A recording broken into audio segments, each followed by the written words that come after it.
নমস্কার, আমি মিতা বলছি। মিতা হেসেলের পক্ষ থেকে, সিগনেচার কুকিং বাই মিতা।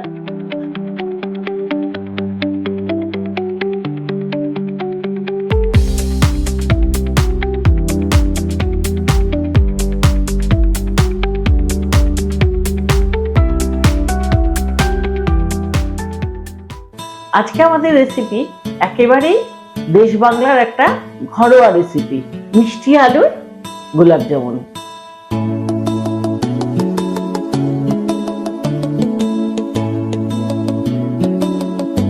দেখুন তো, আমি যেভাবে রান্না করি আপনারা কি সেভাবেই করে থাকেন? এটা কিন্তু বেশ প্রচলিত। প্রথমে আমি যেটা করব সেটা হচ্ছে মিষ্টি আলুগুলোকে সিদ্ধ করে নেব। প্রথমেই আমরা শিরাটা তৈরি করে দেব। মিষ্টি আলুটা আমার সিদ্ধ হয়ে গেছে, গ্যাসটা বন্ধ করে দিলাম। এবারে এর মধ্যে দিয়ে দিলাম বড় কাপের 1 কাপ জল, সঙ্গে দিয়ে দিলাম সম পরিমাণ গুড়। গুড়টা মেপে নিতে হবে আগে থেকেই।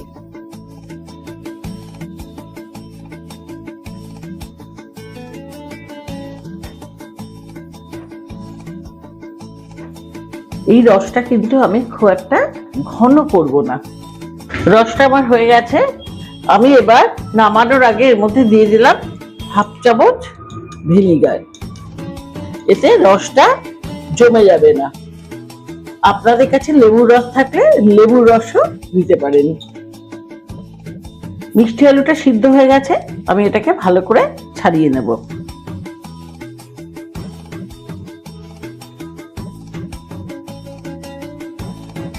এবার আমি সিদ্ধ মিষ্টি আলুটাকে কুড়িয়ে নেব। আলুটা কুড়িয়ে দিলে কি হয়, এর মধ্যে কোনো লাম্পস থাকে না। এবার এর মধ্যে আমি দিয়ে দেব ছানা বাটা। এখানে আমি প্রায় 150 গ্রাম ছানা নিয়েছি। ছানাটা আমি একটু হাত দিয়ে স্ম্যাশ করে নিয়েছি। খানিকটা সুজি ভিজিয়ে রেখে দিয়েছিলাম, এই ভিজানো সুজিটাও আমি এবার এর মধ্যে দিয়ে দেব। এবার এর মধ্যে দিয়ে দিলাম প্রায় 4 চামচ গুঁড়ো দুধ, দিয়ে দিলাম 2 চামচ ময়দা।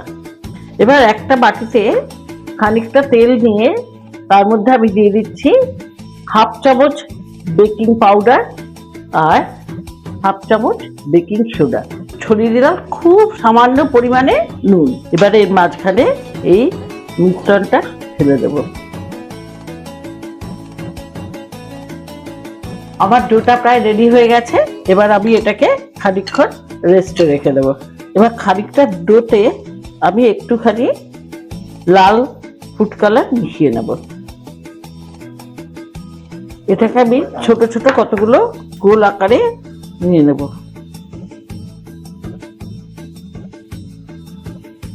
এবার আমি এখান থেকে লেচির আকারে কেটে দেব।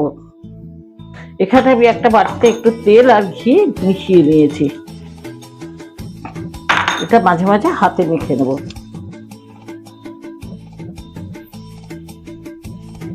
এটা দিয়ে আমি গোলটা পাকিয়ে নেব। এই গোলটা কিন্তু একটু হালকা হাতে করতে হবে।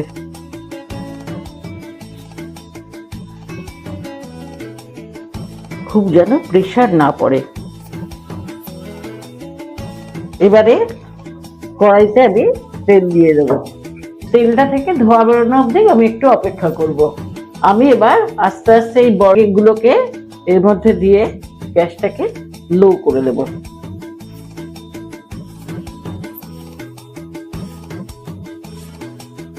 এরকম কন্টিনিউয়াস নাড়াতে হবে যাতে এর সব দিক সমানভাবে ভাজা হয়। এটাকে একটু আমি লালচে করে ভেজে দেবো। লালচে করে ভাজা হলেই আমি এগুলোকে তুলে নেব। খেয়াল রাখতে হবে রসটা যেন একটুখানি গরম থাকে। দেখুন লেডিকেরি প্রায় পারফেক্ট কালার চলে এসেছে। তৈরি হয়ে গেল আজকের রেসিপি, মিষ্টি আলুর গোলাপ জামুন। এটা দেখতে যেমন সুন্দর হয়েছে, খেতেও ঠিক ততটাই ভালো হয়েছে। আপনারা কি বাড়িতে এইভাবে বানান? যদি না বানান তাহলে ঠিক এই পদ্ধতিতে একবার ট্রাই করে দেখুন, ঠিক এরকমই হবে। যদি আমার রান্নাটা আপনাদের ভালো লাগে তাহলে অবশ্যই চ্যানেলটিকে এখনো যারা সাবস্ক্রাইব করেননি তারা সাবস্ক্রাইব করবেন, বন্ধুদের মধ্যে শেয়ার করবেন, কমেন্ট এবং লাইক করতে কিন্তু একদম ভুলবেন না। যদি এটা ফেসবুক থেকে দেখেন তবে অবশ্যই ফলো করবেন। তো আজকের মতন টাটা, আসছি আবার নতুন রেসিপি নিয়ে, ঠিক এরকমই মজাদার, এরকমই সুস্বাদু।